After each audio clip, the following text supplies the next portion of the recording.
Good evening, everyone. Welcome to the College of Public Policy Dean's Distinguished Lecture Series, today featuring the Honorable Ivy Taylor, Mayor of the City of San Antonio. I'm John Frederick. I'm Vice President and Provost at UTSA, and I'm filling in tonight for Dean Rogelio Saenz. He had the misfortune of traveling to Washington, D.C. this weekend, and has been really struggling to get back to town in time for this, and I'm told that, in fact, the flights are not cooperating and he's not going to make it in time tonight. I want to say a little bit about the lecture series and about the college. College of Public Policy is dedicated to the advancement of public policy and practice that contributes to the public good, and they do this through nationally recognized research, progressive educational programs, and through collaborative partnerships within the community. This particular lecture series, the Dean's Distinguished Lecture Series, was created to promote understanding and dialogue led by experts, that is, policy experts who are experienced and well-known. They have brought in, as a part of this series, a lot of speakers that are renowned policy experts from around the globe. And I believe that lectures like these are really essential they're an essential ingredient for building the kind of community of scholars and excellence that UTSA is striving for.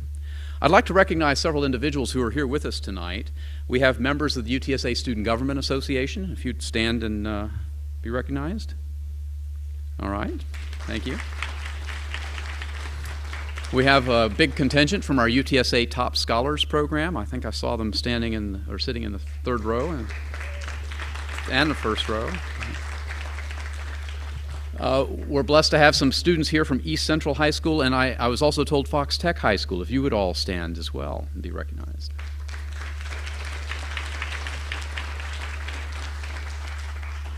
All right, thank you all for coming. I also want to thank Mayor Taylor for taking time out of her busy schedule. She has been a strong supporter of UTSA, and we really value the partnership that we have with the City of San Antonio. Now, before we get to Mayor Taylor, I'm going to bring to the stage Dr. Francine Romero, who is Associate Dean of the College of Public Policy, and I should mention an exemplar of the community engaged scholar, and Francine will introduce the mayor. Thank you.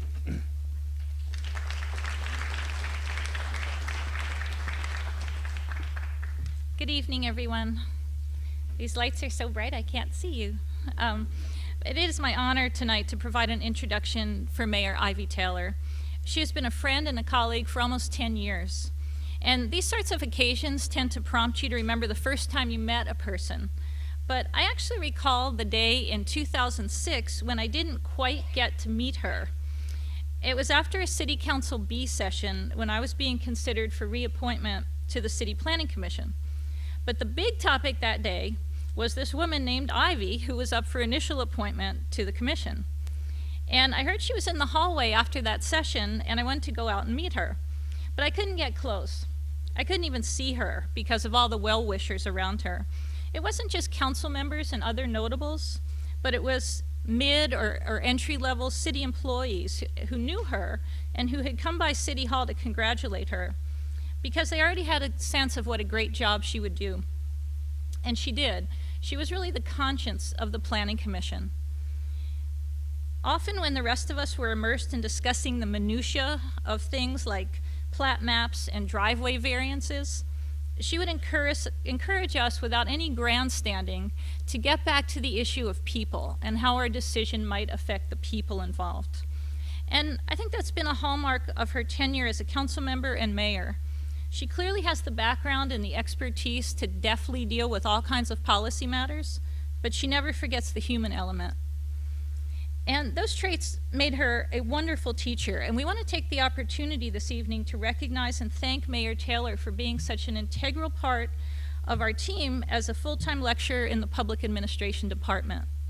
She served in that capacity from about the time she started on council until her election as mayor last spring. Her impact on students was tremendous, both in regard to how she taught her classes and as a role model to them. It will manifest itself in ways we can't even envision yet as they embark on their careers. But imagine having your professor get invited to the White House for the first time. When that happened, I know I bragged about it more than she did. In fact, she didn't brag about it at all because her path has never been about self-promotion. Rather, I remember her actually being apologetic because her trip to the White House caused her to miss freshman orientation. I was looking back at some of Professor Taylor's syllabi today, and those demonstrate such an innovative and community-centered approach to public administration and urban policy. Her class assignments included reflections on the ethical obligations of public service, the policy implications of changing demographics in both large cities and small towns, reading not just textbooks, but novels about cities, and giving extra credit for reporting on speeches that were given at the Martin Luther King Day March. She also got extremely high evaluations. For one course in particular, a senior seminar, she got a perfect score of 5 out of 5 on both the course and instructor ratings. So I had to go take a look at that syllabus.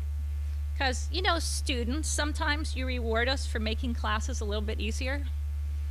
But that wasn't the case. It was actually a very challenging course, and it was that the students recognized and really appreciated that challenge that she gave them. And to mention just a few highlights of her efforts here outside of the classroom, Ms. Taylor pioneered our Professional Development Institute, offered in partnership with the local chapter of the National Forum for Black Public Administrators. And she launched our Conversation Starter series, where students had the opportunity to engage in small and intimate discussions with people like San Antonio City Manager, the Bexar County Sheriff, and the CEO of the San Antonio Water System. We greatly miss her here at UTSA, but of course our loss is the city's gain. And we are so honored to host Professor Taylor here this evening now as Mayor Taylor. So please join me in welcoming Mayor Ivy Taylor to the stage.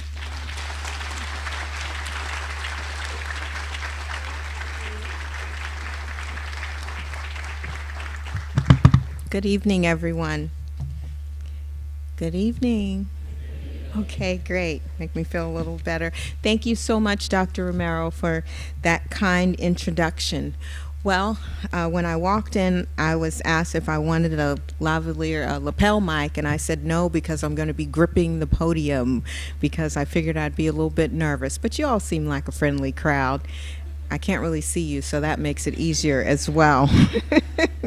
Well, thank you very much for inviting me to participate in the Dean's Distinguished Lecture Series for the UTSA College of Public Policy. It's quite an honor to join the nationally recognized scholars, researchers, and practitioners who've been part of this series in the past. And of course, I'm pleased to be able to continue my association with the College of Public Policy. As Dr. Romero just pointed out, I taught in the Public Administration Department for 6 years until just after my election as mayor. I still taught here during the first year when I'd been appointed. UTSA and the College of Public Policy are so important to our community. It's absolutely essential that we have a top-tier research university here in our community. Also an institution that's actively engaged in studying and solving the problems that face San Antonio. It's gratifying that as mayor I have the opportunity to continue to work with my former UTSA colleagues on housing, criminal justice, and other policy topics. And it's even more rewarding to have the chance to work with former students who are making their careers in public service. I've run into some at City Hall and who also work at nonprofits. But I'm particularly proud that a former student named Neil Schnucker works in my office. He started out as an intern. I came to class one day and I said, oh, we need some interns at the mayor's office. And he signed up, and after he graduated, we were able to extend an offer of an employment to him. So I hope that our classroom and now our office are the kind of environment that help Neil continue his education, not only learning about the world, but thinking about his place in it, his goals, and what he can contribute. In short, I hope that he's on the path that not only fulfills his own potential, but also one that allows him to give back to his community. Now, when I was Neil's age, that kind of thinking didn't come naturally to me. But let me share a little story with you from the first book that I chose in 2014 for for the Mayor's Book Club, which was an expansion of my District 2 book club, an effort that I had had as a District 2 council member. Some of you who may remember my first choice, book choice, may have found that choice a little puzzling. It was a book called Rocket Boys. Anybody read that? Or maybe you saw the movie called October Sky. See the movie? Okay. Well, the movie is based on the book Rocket Boys, which is a memoir by Homer Hickam about growing up in a small West Virginia mining town. Homer and his friends became consumed by the idea of designing, building, and launching their own rockets, and their passion carried several of them into distinguished careers in aerospace engineering, the military, and the sciences. But as Maria Anglin pointed out in a nice column in the Express News, the Rocket Boys of Coalwood, West Virginia can offer a lesson that's especially needed in San Antonio and other communities where young people's dreams are often limited by their circumstances. That great things can happen when we have the courage to push beyond our circumstances, but just like rockets, we always need someone to light the fuse. As one of Homer's teachers told him after another failed launch attempt in reply to his complaint that he had done his best, well then, do better. We all need inspiration. We need teachers and mentors, and even the occasional shop foreman, like the one who helped Homer Hickam to create his rockets. We need those teachers and mentors who believe in us and challenge us to do better, even when we think we've already done all we can.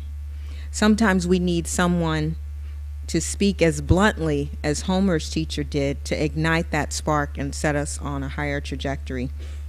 Sometimes those words of inspiration come from someone that we may personally know, as in Homer Hickam's story, but sometimes we find them in history and in books. Now, throughout my life, I have felt the power of books. Growing up, I loved escaping into the world of books because my parents were pretty strict about a lot of things like TV, music, and the movies, but for some reason they didn't monitor what I read. They let me read just about anything. There were some things I read I probably shouldn't have, but it was in a book that I found a piece of advice that changed my life, an idea that set me on the path to be here at this podium and here in this room with you today. A professor named Dr. Randy Pausch wrote a best-selling book in which he discusses really achieving your childhood dreams. And he tells us that it's important to have specific dreams. And as a child and as a young woman, I couldn't quite relate to this piece of advice. You know, I grew up, for those that don't know, I grew up in Queens, New York. Parents who had migrated there to seek better opportunities and escape the segregated South. I went to my neighborhood public school just like all my friends from the block. Their lives were very much like mine. Parents who worked but who weren't professionals and certainly didn't have college or advanced degrees. And perhaps some of you in the audience are like me. Perhaps the dreams that you had as a child were limited by your life experiences, your neighborhood, your ancestry, or maybe even your skin color. I can specifically remember being a child and thinking that the extent of happiness and success that I would experience was limited by the fact that I was born in this black skin.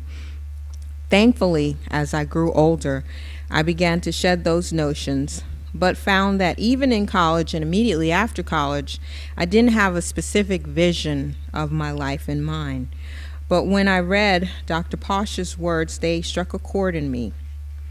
Growing up in Queens and then studying American Studies, I was deeply aware of the divisions within our country, and even my parents' story of leaving where they grew up to seek better opportunities.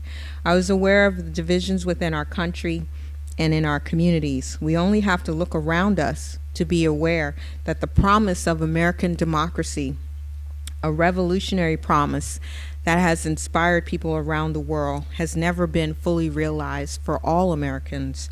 Many of our country's greatest leaders, from the founding fathers to the suffragettes to the heroes of the civil rights movement, willingly dedicated their lives to continually expand the cause of equality and thus expand the birthright of universal citizenship that was implicit in the Declaration of Independence.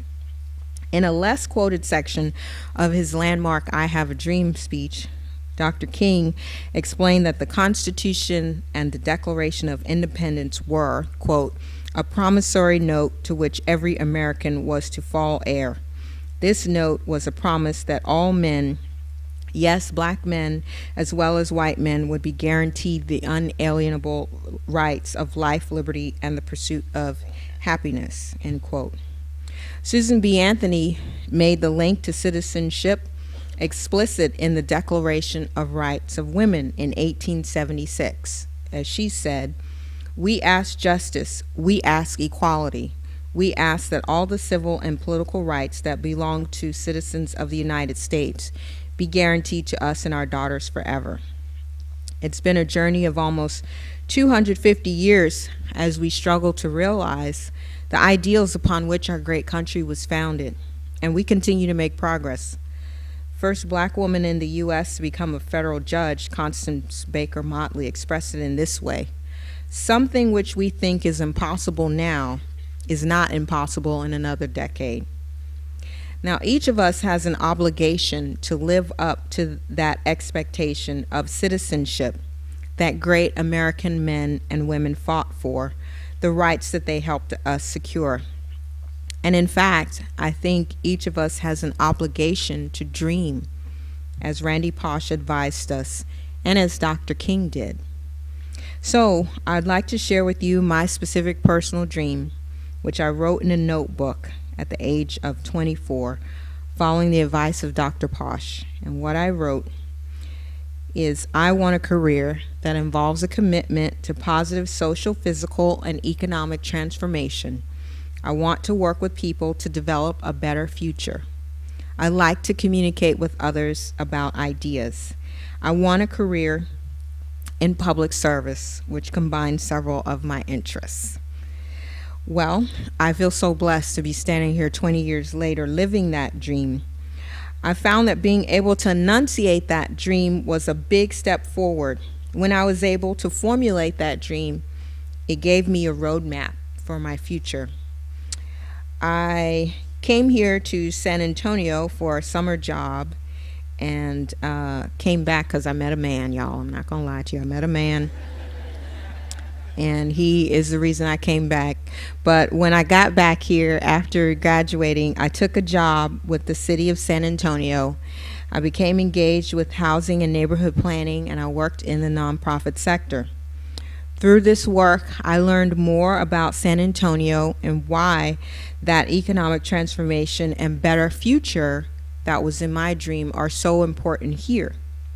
While we've made progress during past decades, we know that 1 in 5 San Antonians still lacks a higher degree, or high school degree. We know that thousands of San Antonians still live in housing that may lack complete plumbing or adequate kitchen facilities. We know that in our city, there's a 50% chance that a single woman with small children is living in poverty. So after viewing these facts about our city, learning this about our city through my work here, and working in the affordable housing sector for a number of years, I felt called to do more. So I took the risk of running for elected office. Actually, it was some community members who came to me and suggested that I run for the District 2 council seat when I was still an employee at Merced Housing, Texas. So it wasn't my idea. That's something else I'd just like to offer as some pearls of wisdom learned along the way to young people, that sometimes other people can see potential in you that you may not recognize in yourself. So I took that risk to run and was chosen by the voters to serve as council member for District 2, and then some years later chosen by my council colleagues to serve as mayor, and then finally was elected by the voters of the city in 2015. Now, looking back in retrospect, I see the path from dream to action. My work in the nonprofit affordable housing sector at Merced Housing, Texas, allowed me to directly support the positive development of our residents and the neighborhoods where we developed housing. And then teaching here in the public administration department combined my interests in cities, my desire to help bring about change in my community, and of course my deep-seated belief in the value of ideas. And my time as an elected official has been focused on supporting and leading broad-based efforts to improve San Antonio's future and the futures of our families. These common threads that run throughout my dream and my story are not unique. In fact, there are two themes that recur throughout American history, these ideas of community and service. Americans have long been known for their ability to come together freely and work in collaboration to address problems big and small. In fact, this was a hallmark of early America and one that visitors noted. For anyone that ever took Intro to Nonprofits with me, this will sound familiar.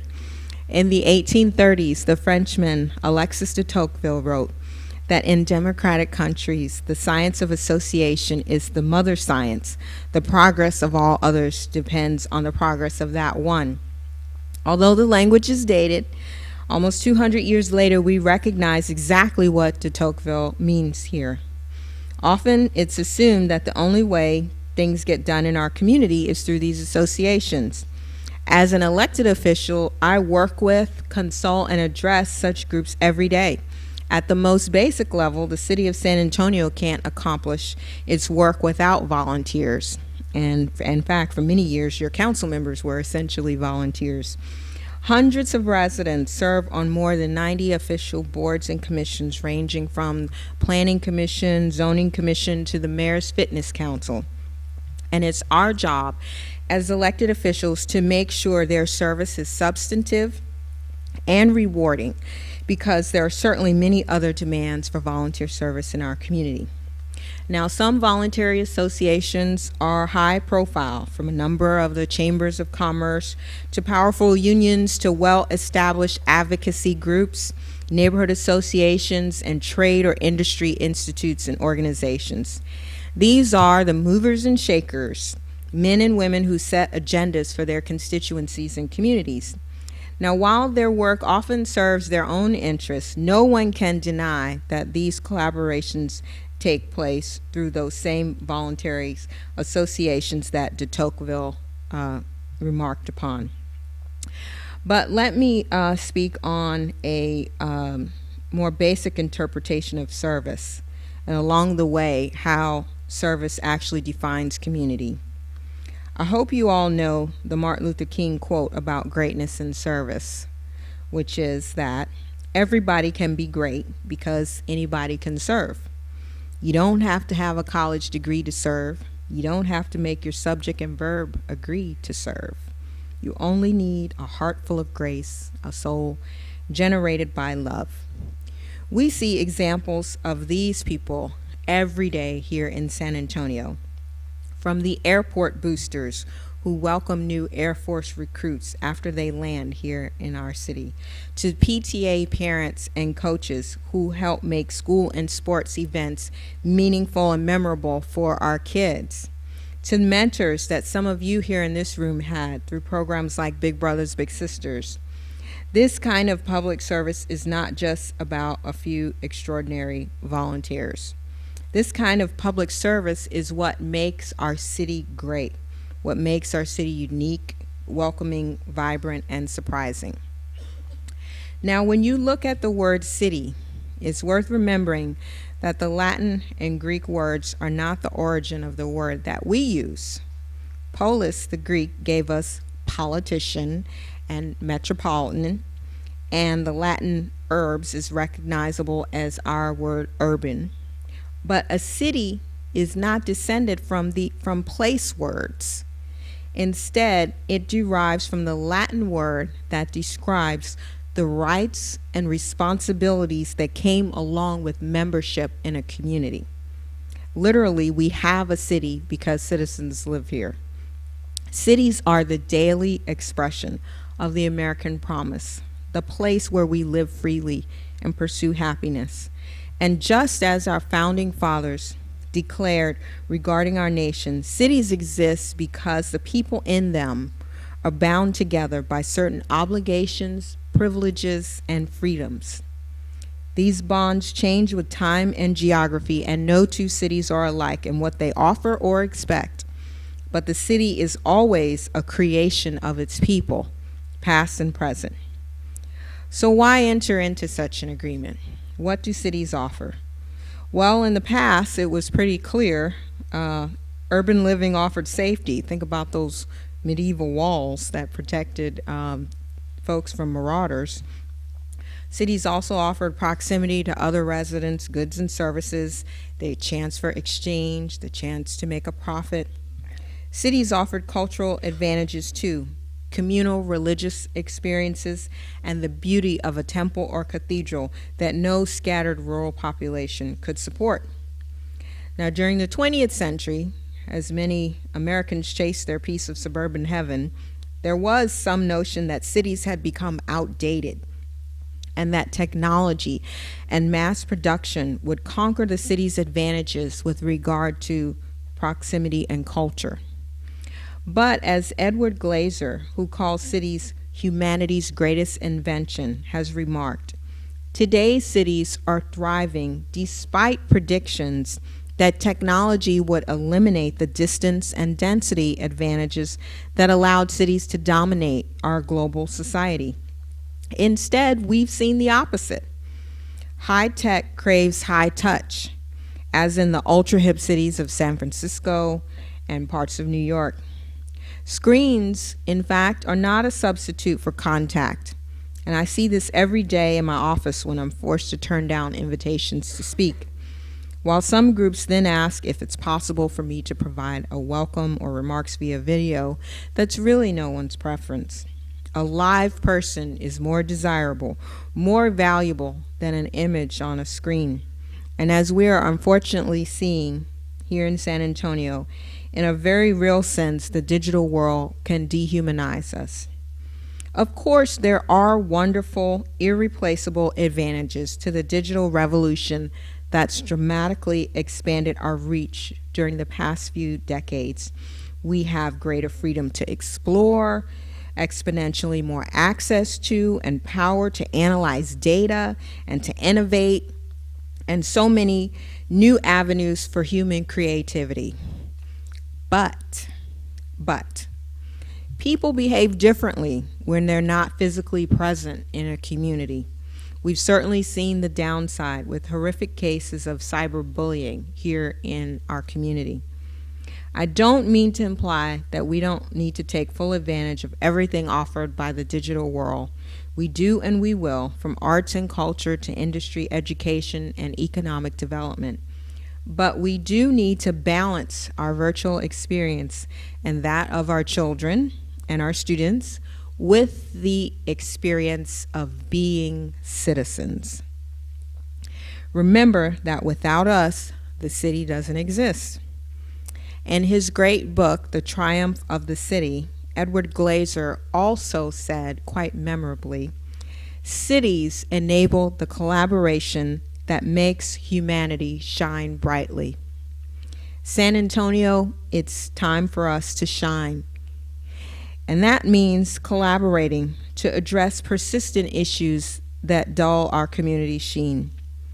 For example, during the past year, I've been working to create a collaborative effort to improve the lives of young men of color in San Antonio. This initiative started from the White House by President Barack Obama, recognizes that young Latino and Black men are at a much higher risk for poor life outcomes, and that investing in their future will return benefits to them and to the larger community. So how do we invest in a young man's life? It's not just a matter of money or education. In my case, my parents weren't college educated, but they were supportive of my education and communicated their expectations of success to me and to my sister. Mom's expectation of success propelled me forward, and that's what we hope to deliver through the extensive mentorship component of My Brother's Keeper. As a mentor myself, I know the benefits of this relationship flow both ways.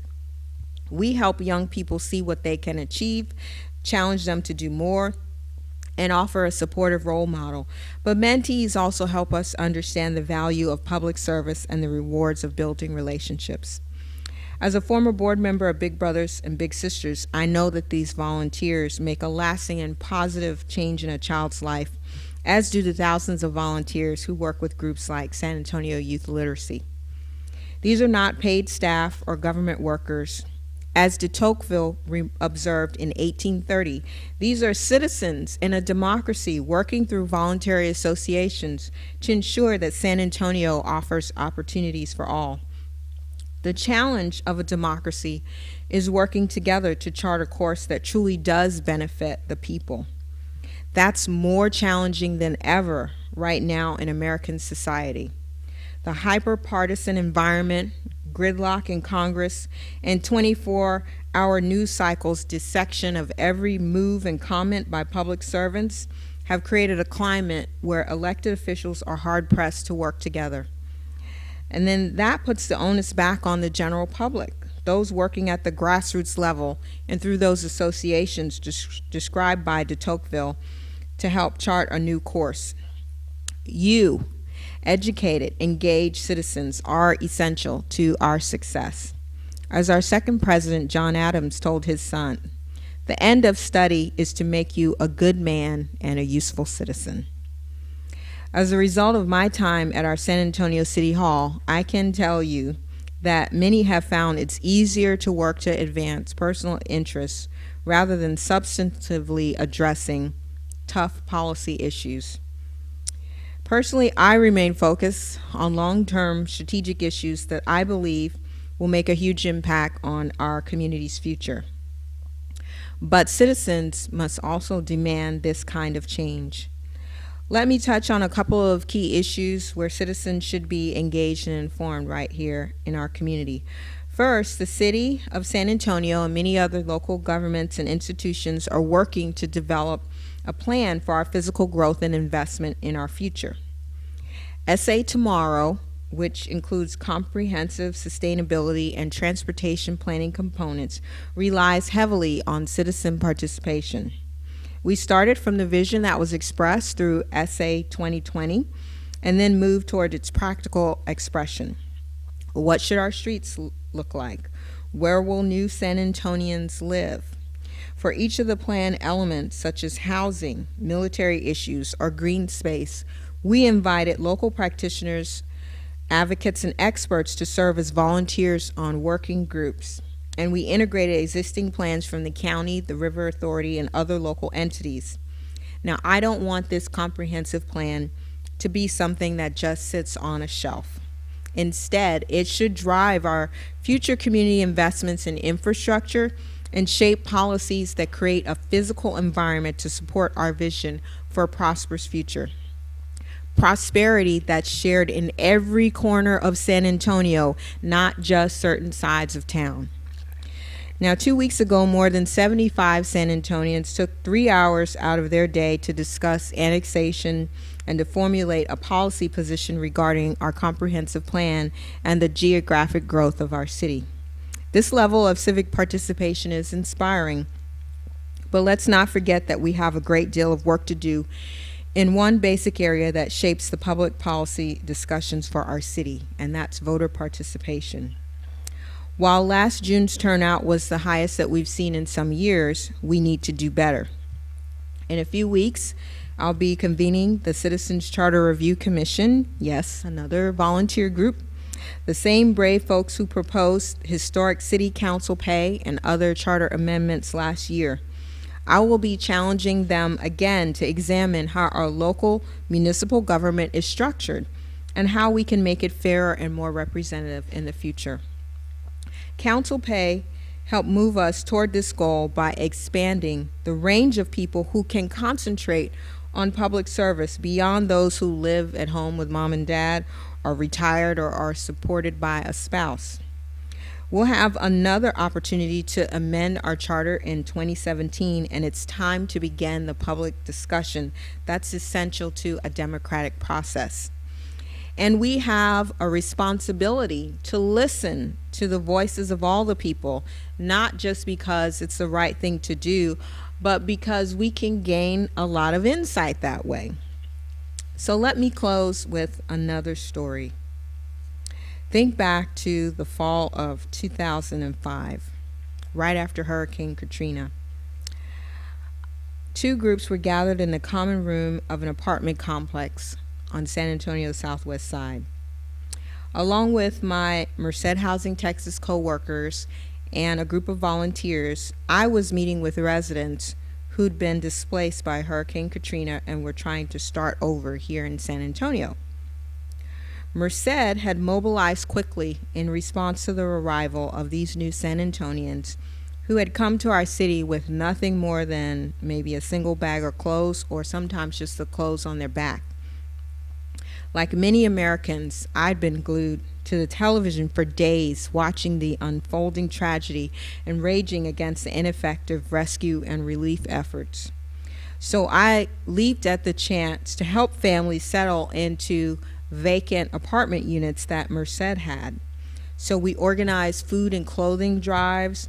We collected lots of canned goods and other staples. We bought mattresses, pots and pans. The residents had moved in a few days before this meeting, and we were now convening to talk with them about next steps in their transition.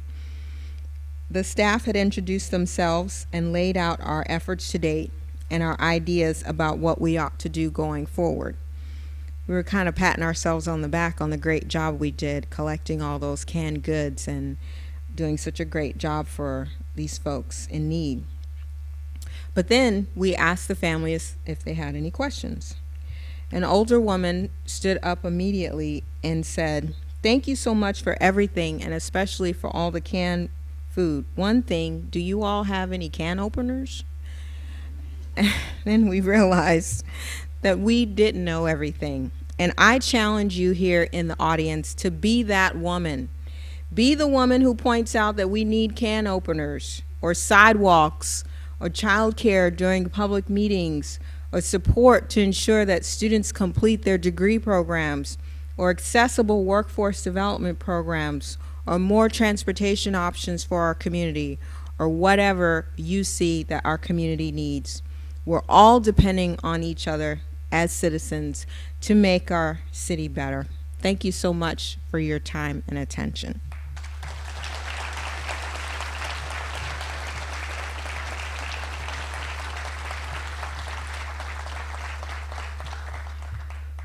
We have time for some questions, so I'd be glad to answer some.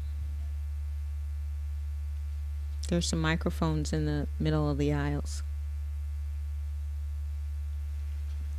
Hi, ma'am. Hi. Is this thing on?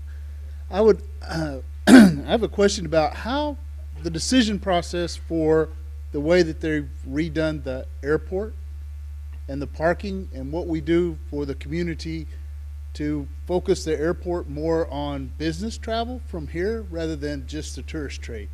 Thank you. Excellent question. Very timely issue. There's quite a few things I can report. First off, I'll acknowledge that there have certainly been some bumps along the way with our current improvement plan at the airport. For those who are unfamiliar, we are actually doing a major, over $100 million investment in our San Antonio International Airport to build a consolidated rental car facility. You may not know this because you live here, but for people who are tourists, when they come here, if they want to rent a car, right now they have to get on one of those shuttles. They have to go out to the Hertz or Avis lot. Then when they come back, they're confused. They don't know where to drop off the car. So we're building a facility where when they walk out, they can walk straight to the rental car counters, pick up the cars right there because it's a parking deck as well, be on their way, and when they return, easily navigate the situation. However, and that project is underway. However, I have heard quite a bit of feedback and been in a lot of meetings with folks about their concerns about the airport in general and the need for us to expand service there in order to meet our community's economic development needs. So a couple of things are going on simultaneously. One that started a few months back is that we convened a task force to look at direct routes that support business development in San Antonio. The one that we had been specifically focusing on was a direct flight from San Antonio to Boston, because we have several biomedical companies here that need to get to Boston quickly because that's a hub for their industry. So we've been working on that, and actually we have a pitch meeting coming up soon with one of the airlines. The other thing we've been working on for several years has been direct flights into Reagan National Airport in Washington, D.C. from San Antonio. There are some direct flights to Dulles and BWI, but for those of you that go into that area regularly, you know it's kind of inconvenient to have to maybe ride 45 minutes to an hour once you land. So we've been working on that as well. Most significantly, we have changed leadership out at the airport. So we now have a new airport director, and we are pursuing quite a few strategies to improve the customer service experience out there, and also work in closer partnership with the airline partners so that we can have better services and flights. The Chambers of Commerce are working closely with us because often we have to provide the business case. They need to help us talk with the corporations about who would travel on those routes should they be created. We've had a couple of direct flights that have been added. Hopefully they do support commerce and not just tourism as well.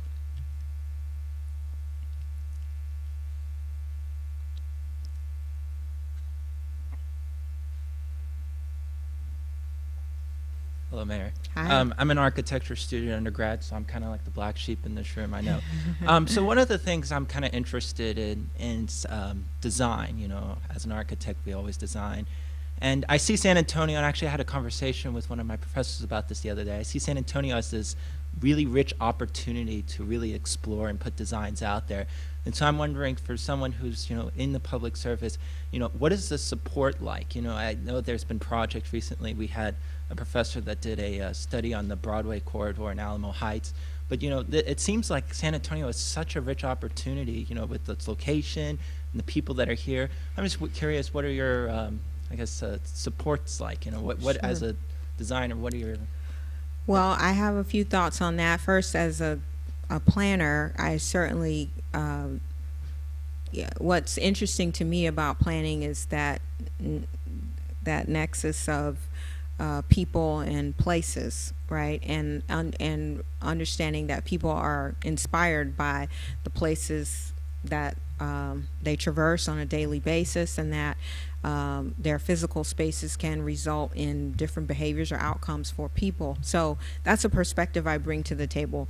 I'm really thrilled right now. One of my colleagues on the city council is an architect. Councilman Roberto Trevino from District 1 is an architect, and so he says that he's been telling people, when again in the city's history will we have a planner as the mayor and an architect representing the downtown area for District 1. So there's a lot of, so he and I talk about, we were talking about this today, and his new tagline that he keeps stating, he says, oh, forget about the city on the rise, we're creating a city by design. And I love that. I think it's something that's been overlooked for a long time within the city staff. Actually, I had been talking with the city manager. We had an urban designer who was on staff some years ago, a couple of years ago, and he moved back to the West Coast, and then we kind of had I felt we had a gap in our skill set amongst the city staff. So I had been encouraging that we hire someone specifically to start out with, to look at our Howard Peak Greenways Trails program and figure out from a design perspective how we could better connect that tremendous asset to the rest of the city. I don't know the status on the hiring on that position, but I know it was budgeted for in our last budget.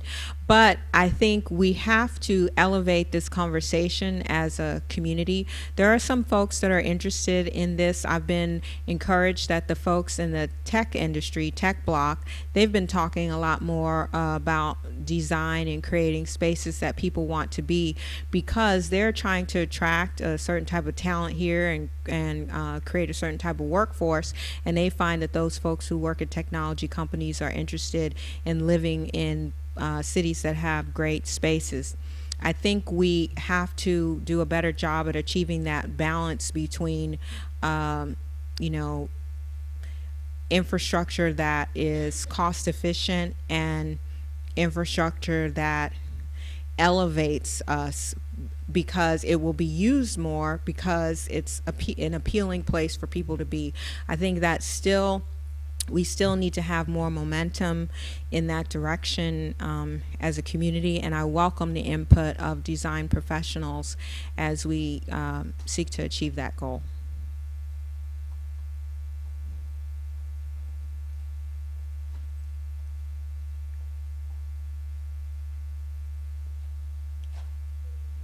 Good evening. Or your background in the housing with Mercer Housing, what is the city's position with regards to the affordable housing in the downtown area? I know that there's a lot of construction going on with a lot of apartment complexes going up, and so what is the city's position with regards to making sure that there's affordable housing for the low income people in our community with regards to the downtown area? Okay, great question, and I'm going to try not to go off too long on this, because you touched a hot button. I could probably talk about this for another 30 minutes, but I'll try to keep it down to 5. So, as someone who's worked in this arena for a while, I have a lot of thoughts on this topic. When I became mayor, it was very important to me that we start putting some structure to our conversation about housing for our community, and it not just be reactive. When I was appointed mayor, I inherited a committee that Mayor Castro had put in place in reaction to the displacement of folks from the Mission Park trailer home park. So that committee, actually I led that committee after Councilman Bernal left. I was the chair of the committee, and then when I was elected mayor, it was important to me that we established both the housing committee and a housing commission that is comprised of citizens, those volunteers that I was talking about. So we have a couple of new things that are going on where we're formalizing the discussion and having it on a regular basis and not just reacting. I cannot say that we actually have a policy. I think that's been part of the challenge, that we haven't had a specific policy. What I will say, and I feel very strongly about this as an affordable housing advocate, I understand how important it is for people to have access to that basic necessity of housing. But I also have seen, dating back to my years as a city employee, that concentrating all the affordable housing in a certain part of town does not change the environment, circumstances there, or lead to additional investment or change things for young people growing up in those communities. So therefore, me personally, I very strongly believe in policies that promote the creation of safe, stable, mixed income communities throughout San Antonio.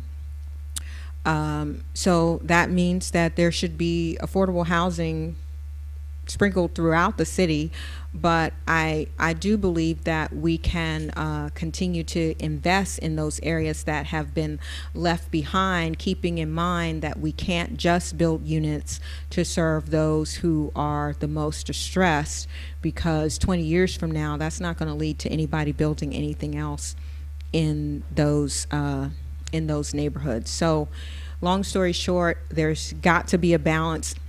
Also, I feel very strongly that as when I was a District 2 council member, I was begging developers to build something new, build something at a higher price point so we can bring some middle income people back into distressed neighborhoods, because as they pay property taxes, that helps the school districts. As the school districts has more money, that helps the kids.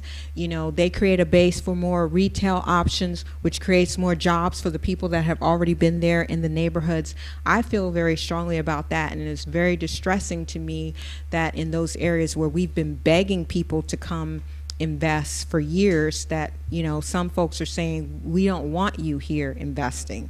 You know, we don't want any new housing in this area. We don't want you to change the dynamics. Neighborhoods do change. So at the end of the day, it's all going to come down to balance, but I will continue to advocate very strongly for affordable, for the inclusion of affordable housing throughout the city, but for us to focus on creating mixed income communities. Yes. Hi.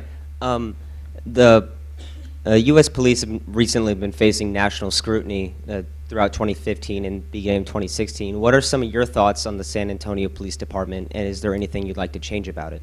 Sure, that is an excellent question. And actually, I am going to give you a little bit of homework. I'm going to answer your question, but I'm going to give you some homework too, because at tomorrow's City Council B session, we'll be discussing police accountability. It comes on the government channel. You have cable? Comes on the government channel, channel 21. We start at 2 p.m. If you miss it tomorrow, you can watch the rebroadcast on Saturday. Okay, I know that's how you want to spend your Saturday, watching the government channel. But anyway, so I'll have more up-to-date information tomorrow as a result of that session. But of course, I interact with the police chief and the city manager regularly, and know that Chief McManus has really been very proactive in relation to trying to prevent us from having the type of scenarios that we've seen in other cities.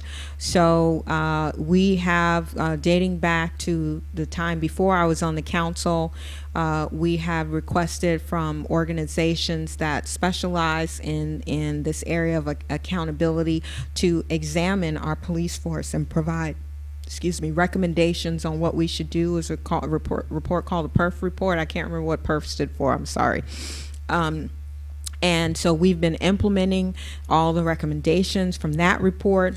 Most recently, we made a huge investment in body cameras, body-worn cameras for our officers. So that is being rolled out throughout our community. We're looking at changing some of our training techniques and focusing on communication between the officers and the public. So I believe that we are being very proactive here in San Antonio, and will continue to do so.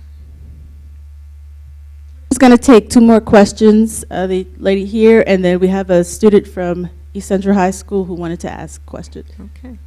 Mayor Taylor, what is the city or any of the commissions doing to improve not only the high school graduation rate, but the college graduation rate in San Antonio? Oh, that's a tough one. That's a good question, though. There's a number of things.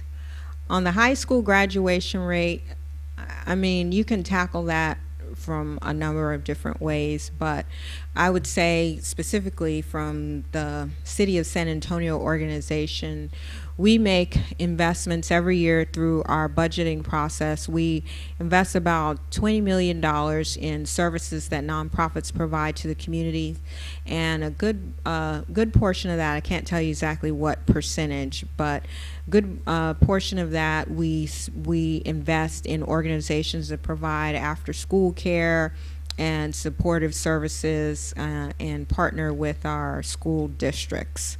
The other thing, obviously, that we as a community decided to do was to try and invest in a good early start through the Pre-K for SA program, with the idea being that if our littlest citizens get a head start early on, that they will have a greater chance of being successful at those key benchmark grades like third grade, and then persisting in order to achieve their diploma. So there's a whole array of things that are happening. You could probably easily argue that there's a lot of things that aren't happening as well. I think part of the challenge is the need for better coordination between a lot of the various entities that are all trying to do good. On the college side, one of my goals for this first term as mayor is to work very closely with San Antonio Education Partnership, which is a nonprofit that had been established, I think, under Mayor Cisneros. So it shows you how far back it goes. And it was established to provide college scholarships to local high school students in order to help them to be able to afford college and hopefully graduate from college. I think we need to look critically at that program to see if we need to adjust the strategy there based on the rates of graduation of the kids that have received the scholarships. And then obviously my predecessor had also established Cafe College, which is a facility that you can go to for information on how to apply to college and how to apply for financial aid and all those things to help facilitate access to college. We have one more question.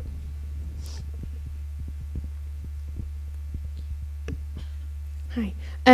So as San Antonio continues to get larger and larger every year and our population continues to grow, the issue of transportation, not only downtown but in smaller areas such as East Central, continues to become a harder thing. I know that right now there's only one city bus that runs out to our area, which is 87 and 1604, and that runs about 6:30 in the morning and comes back around 7 at night. So when students are trying to be involved in extracurricular activities, a lot of them aren't able to actually become involved because they don't have a mode of transportation. So it's kind of hard for them to, be involved in that kind of thing. So do you have any plans as of right now to kind of fix that and to help increase our transportation in the city and outside of it? Excellent question. I certainly have plans to work on it. I cannot promise you that it will be fixed in the near future because, let's be honest, the situation that we have today is a result of decisions that have been made for decades here in San Antonio. And we have a city that's the landmass that it is. We decided years ago to severely underfund our public transportation company via Metropolitan Transit, and we have promoted suburban style development, which is usually auto dependent. So we're working a little bit uphill, but that's not to say that we can't shift and that we shouldn't look at how we can improve the situation. So first off, we are, as I mentioned, the SA Tomorrow effort, and I encourage you to go to satomorrow.gov, learn a little more about our comprehensive planning effort. It does include a multimodal transportation plan. So right now we have our city staff, consultants, and citizens all working together looking at our transportation challenges and trying to identify what some solutions for the future will be. Now, for some folks, as soon as they hear transportation, all they think of is my car and how can we get more lanes on the freeway.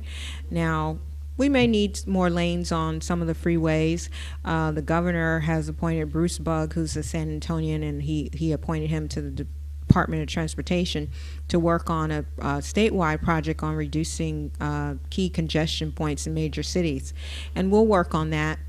But we all need to understand that adding lanes will by no means be able to keep up with the pace of growth that we're experiencing in our community. So we've got to look at other options as well. We have to look at our development patterns.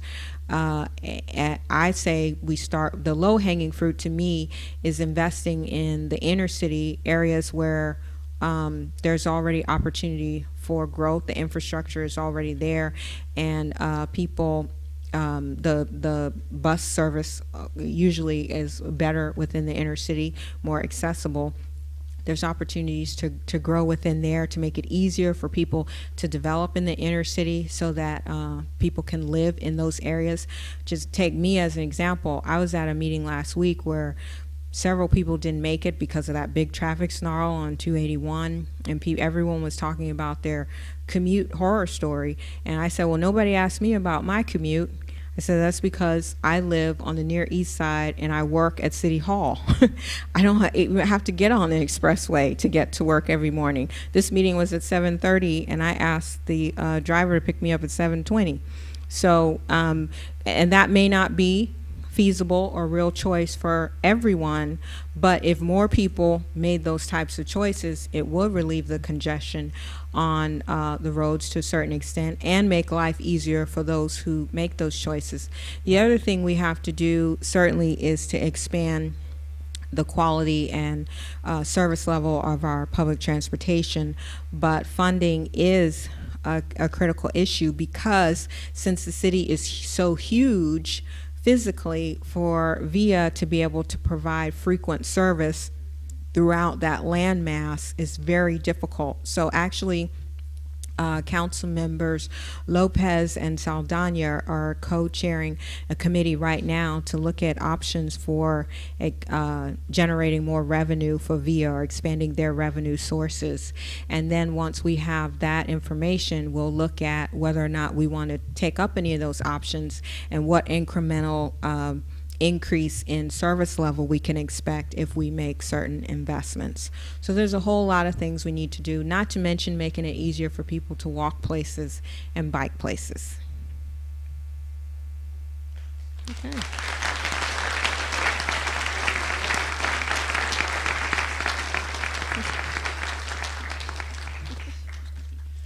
Mayor Taylor, we'd like to present you with a small token of appreciation for your remarks tonight from our president, Dr. Ricardo Romo.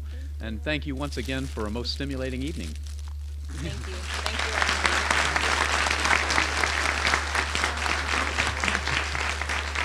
Thank you, everybody. And just a quick announcement, we're having a little student town hall. It'll be fun, and there's food. So welcome to students. It's right down the hall, so you can follow all of us. And I don't know if the mayor can be there for a couple of minutes, but thank you again so much for coming. And please give one more round of applause to our mayor.